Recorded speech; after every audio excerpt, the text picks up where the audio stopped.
Well, hello, hello, you gorgeous souls of our little blue planet. Good morning, Miss Natasha. I'm Danielle Good morning, Dubois. Danielle. Hi, honey. Danielle Dubois and my fabulous co-host. Dun, dun, dun. Natasha Davidson. Yay! And we are coming to you live from somewhere on the planet. And this planet Earth, yay. Happy when that works out. My loves, we're diving into some new stuff today, and as always, just take what resonates with you, leave the rest. What if it feels good, lick it up. If it doesn't, then it's not for you. Well, we go that way. Exactly. So, Miss Natasha, how are you? I'm feeling good today. I'm feeling good. Yes. Um, Excellent. yeah, experiencing highs and lows, but overall just riding a high right now. That's good. That's Yeah. lovely to hear. That reminds me of when you said that you're feeling good. For years, Charlie Gibson, who co-hosted Good Morning America, before they hit, going live, he would play that song. Forgive me, I forget who the artist is.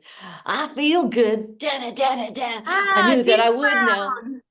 Yeah, there we Yes. go. Thank you. That was Uh, the theme song for before they went live to the world. It was fun. So I always appreciate that feel good. And then riding the wave, hey, the Olympics and the surfers, they're doing good. It's exciting to yes, watch. yes, yes. So true. Phenomenal, phenomenal videos that have come out of that. But For sure, yeah. for sure. So, So, Danielle, what do you yes, want to girly talk about girl. today? Oh, wait, here comes a yawn. Oh, the channeling wants to come through. Hang on. Ah. Oh, a big juicy one. Um, well, the theme of abandonment has been coming up. Yep. Uh, why don't you speak on that? Because you posted something on that the other day and it was brilliant.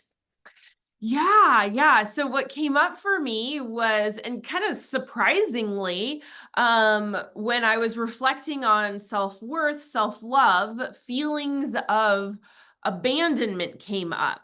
And I did a little channel for myself, and what was revealed to me is that actually abandonment is an illusion, that we're really never abandoned.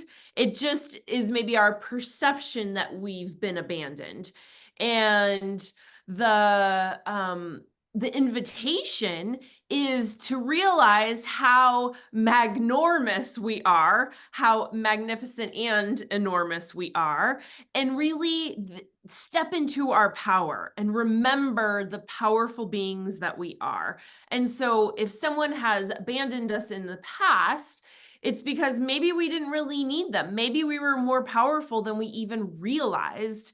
And yes, as a child, you know, children may not quite yet be aware of their power, but it's just kind of the beginning of learning how powerful they really are. For sure. And Anything and you want to those add? feelings, Yeah. thank you. I do. Thank you. Love the word that you created. That's pretty awesome. Magnormous. And the feeling or sense of abandonment can hit us at any age. It's not just, oh, one of my parents left me when I was 7 years old and took off and I haven't seen that person since. It can be, I've certainly heard from some women where he, meaning their mate, abandoned them, just walked out. And so there's that. But then there's also, have we abandoned ourselves? Have we Mm. given up on ourselves? And I so appreciate what came through in your channel regarding that it's all an illusion because we're never really alone. And certainly that is true. Explain to us a little bit more about what your take is on we're never really alone, or maybe what the channel had said about it. Yeah, I think that in our channeling, we've experienced that it's not just us. There's another powerful force, maybe non-physical beings, right? Maybe non-physical beings have brought their energy to us. And when we channel, we express that, right? And Right. so I think that there's only so much that our physical eyes can see and perceive. And there's so much more out there than we even realize. Even yesterday, I used my phone to airdrop a large file to someone, and they were like, I can't even believe that a file can just go from a phone to a phone, right? It's like in the non-physical. You can't even see it with your eyes, that you can transfer data that quickly. And then I Yes. said, well, imagine what else we can't see with our eyes. What else is not physical, right? And our loved ones who have passed on, are they around us in the non-physical that we can't even see them? Are Yeah. we always surrounded by our ancestors? Like, there's so much that we don't know. Some people have a knowing, some people don't yet have a knowing, right? And so there's that. And then I would love for you to speak into when we abandon ourselves. So maybe there's different aspects of us. There's the human self, there's the divine self, the higher self, the soulful self. Do you want to speak more into that and how we maybe never really abandon ourselves? Sure. Thank you for that.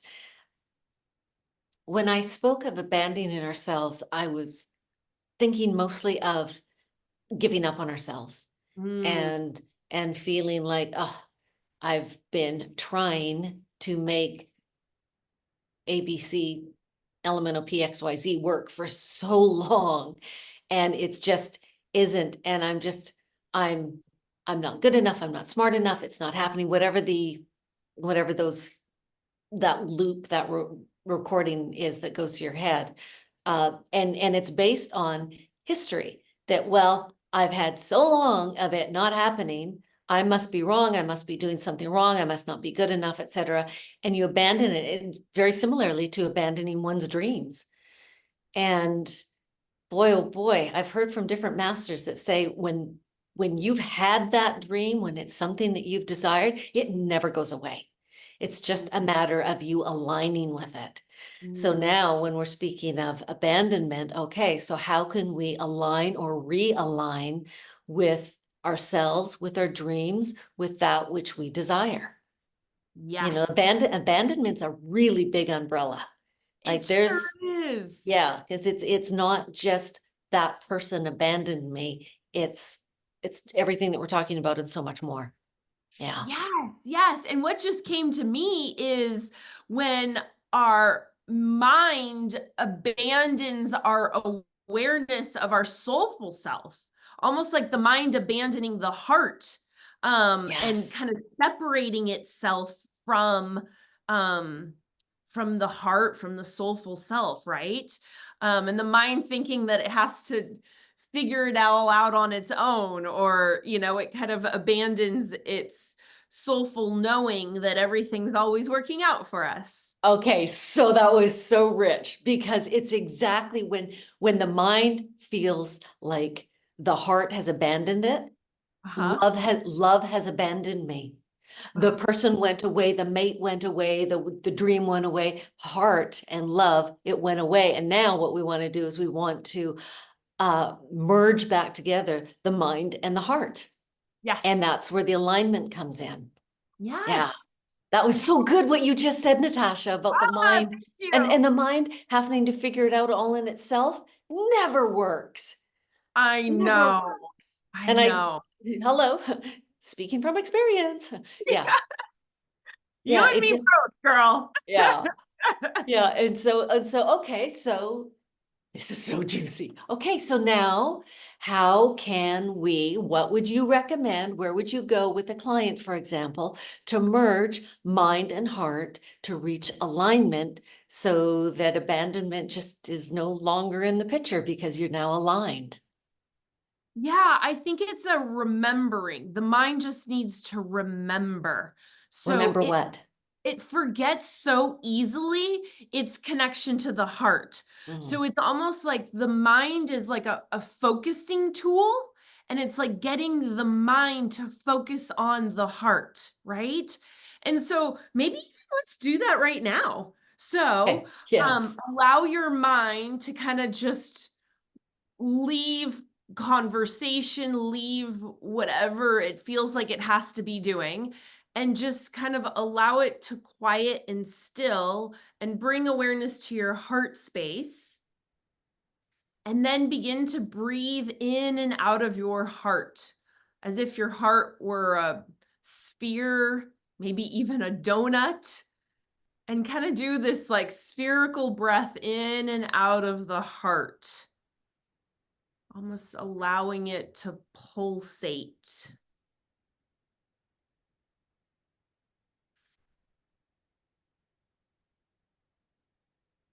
And just remember the heart-based, heartfelt, soulful self that you are, the purity of you,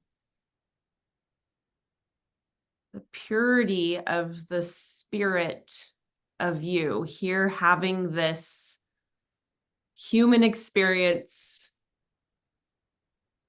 here to express, experience, expand,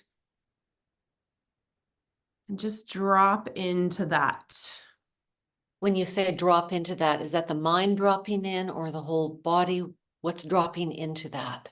Great question. So for me, it feels like a grounding, a centering, a relaxing of my thinking mind, and just relaxing that focus down to my heart. It might even feel like I'm dropping down to the earth.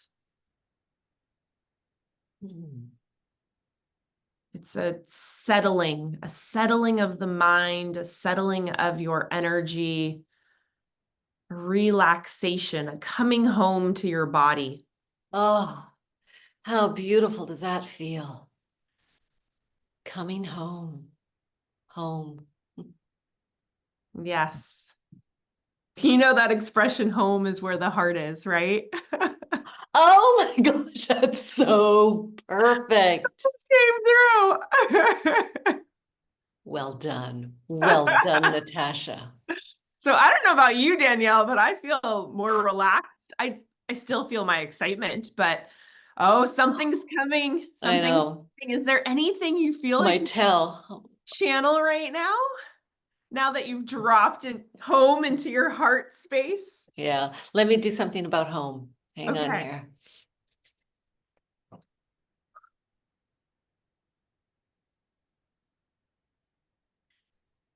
Yes, our dear ones. Darling Natasha, that was indeed brilliant. Home is where the heart is.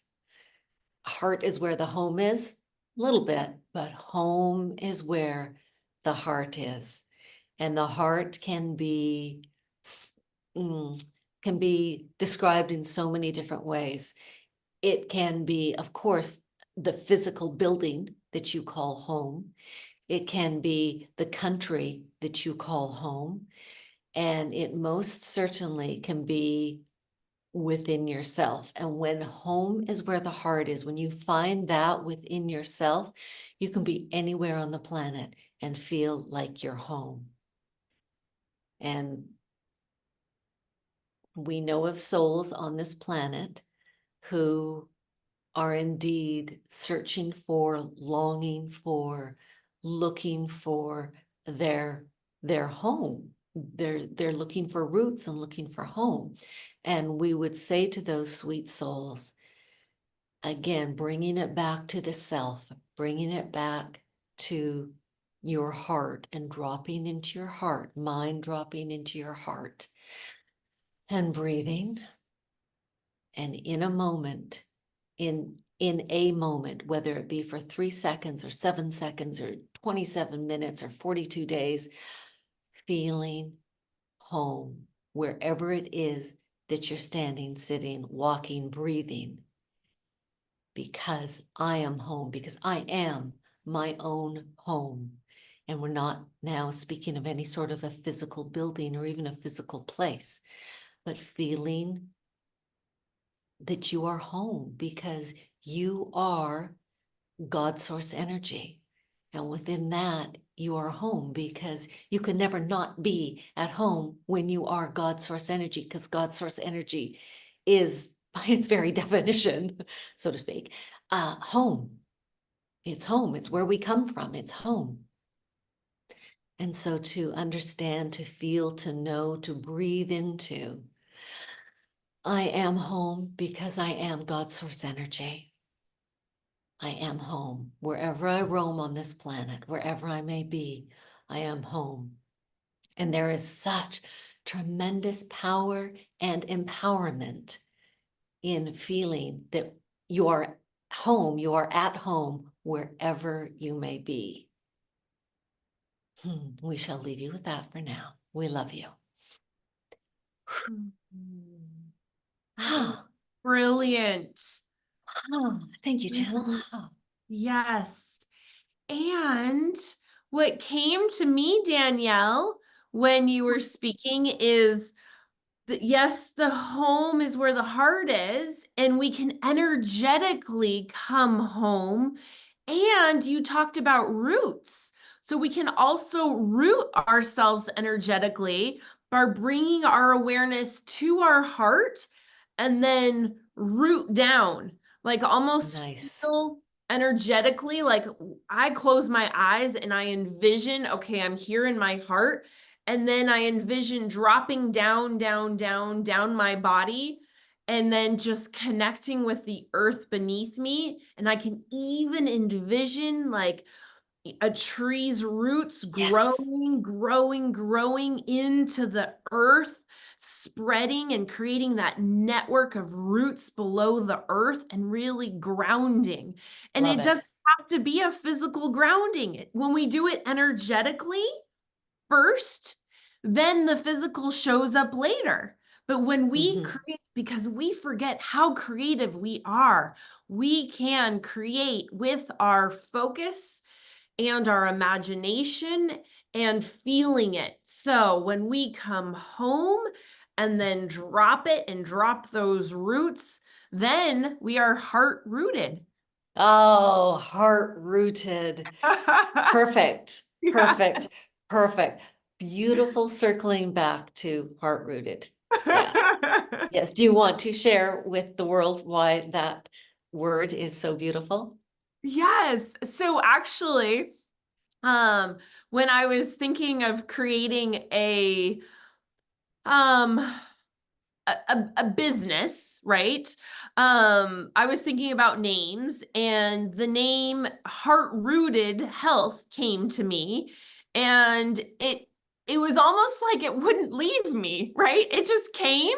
It almost felt like I didn't create it. It came to me, and it was like I was either going to accept it or not. And then from there, it just evolved into the business that I've created, doing best treatments and coaching and really getting people in touch with their soulful self, right? Wow. Helping them come home and rooting in that, really embodying their divinity and helping them see things from a different perspective, maybe giving them a 20, 30,000 foot view of their life so they can get the grander perspective and really tap into their highest potential. Oh, so beautiful and rich and powerful. Yay, Yeah. you. Yeah, Yeah. that's great. It's so much fun when, for example, heart rooted came to you. It's not, Uh-huh. you didn't create it, it came to you, then it wouldn't let go. Yeah. Yeah. So these ideas, these bits of inspiration, these little hits of yumminess, it's fly with that, Yeah. fly with those. And if it's not meant to be, it'll peter out. Right. But grab onto it. I think I've shared with you before that there's that wonderful story of Prince would wake up at like 2 or 3 in the morning, call and he's been woken up from source because he has this tune or this music in his head, and he calls his studio musicians and says, get to the studio now. And the musicians are going, dude, it's like 3 o'clock in the morning. Can you not wait until at least 6? And he says, no, I can't wait, because if I wait, Source Energy will drop it into Michael Jackson and he'll record it. So when we grab onto these, when we're offered, when we're given these bits of inspiration, run with it. Because if you don't, it'll jump over to someone who's ready for it. Yes. Yeah. I mean, how So- many times, I'm sorry, go ahead. Oh, I was saying it's so true. Yeah. Yeah. And how many times have we heard those stories of, I had the idea for Post-it notes, but I didn't do anything with it. And for anything, so many people may have had the idea for X, Y, and Z, but they didn't run with it. So the idea went to someone who would take it. Yes, Yeah. yes. And what would you say, Danielle, for someone who is looking for more inspiration in their life? What can they do?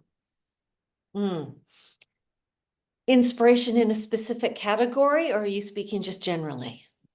Well, I was thinking that if someone is maybe feeling stagnant, does it help them to come home to receive information? Come home, right? Sure. And we're not speaking of, go back to your childhood home. That's not what we're speaking of. So much as, sit and, be quiet for a moment. And if you want to set a timer for 60 seconds or 2 minutes or 7 minutes, just so that, people can get bogged down in the whole sitting there, and then their mind will wander and wander and wander, and then they'll end up in Timbuktu and be nowhere except for in Timbuktu, which is an actual place. I remember my mother saying something about Timbuktu, and I always thought it was this, made up name, but no, it actually exists. So I would say, get out into nature, watch a funny movie, listen to some music that you love, get out, do something with your hands, whether you can build something, bake something, knit, crochet, paint, get onto a musical instrument, but do something physical that's perhaps out of what you usually do during the day. And then you just notice what you notice and say to the universe, hey, dude, I'm looking for inspiration here. I'm in this feeling of being in a rut, and I want out. I want something that's new, different, better, fun, sparkling, nifty, whatever it might be. And you can just say those words. You don't have to actually say what that is. Just leave that up to the universe, and then notice what you notice over the next few hours, days, weeks of the universe. Oh, putting in front of you this, or someone, you overhear a conversation about LMNOP, or a book drops in front of you, or whatever it might be. Inspiration comes all the time. It is with us. It's the air that we breathe. It is with us 24/7, never misses a beat. But are we paying attention? Yes. Are we paying attention? I watched a marvelous movie, which I've seen a few times, titled August Rush. And it's about this child who he's 11 years old, and he's so musically inclined. And there's a conversation between he and Robin Williams. Freddie Highmore is playing the young boy, and it's where does the music come from? And I believe Robin Williams' character says, well, it's everywhere. It's everywhere. Well, how do we hear it? Oh, it comes to those who are listening for it. So, that's the same with inspiration. Be open to it and say, I am open and ready, willing, and able to receive inspiration. Bring it on. I am listening. I am watching for it. I'm feeling for it. I'm tasting for it. Yes. Maybe you're a chef or a baker or a winemaker, and you're looking for a new flavor. So then that's when your taste buds, you will taste the inspiration. Yes. I'm really hearing you say, get out of your head and into your body. Yes. Yeah, and do things that are physical, right? Using our physical senses. And then it sounds like inspiration comes in more easily, more quickly that way. for sure. Doing something creative. Yeah. Yeah. Yeah. And that's Beautiful. fun. You want to Yes. do something that's fun. Yes. Exactly. Brilliant. Yeah. Awesome. Well, Yeah. I feel complete. Yeah, me Else too. you want to say? Ba-doo-ba-doo-ba-doo. No, apparently not. Okay. I guess I'm done. All Thank you, right. sweet Natasha. Thank you to our Wonderful. beautiful viewers. Thank you. Thank you. Yes. We love that you're joining in. Remember to hit subscribe and toss us questions, your thoughts, whatever you might like for our next journey into this YouTube adventure. And we will be chatting with you again soon. All right. Awesome. Thanks, Love you darling. Love all. you. Bye. Bye.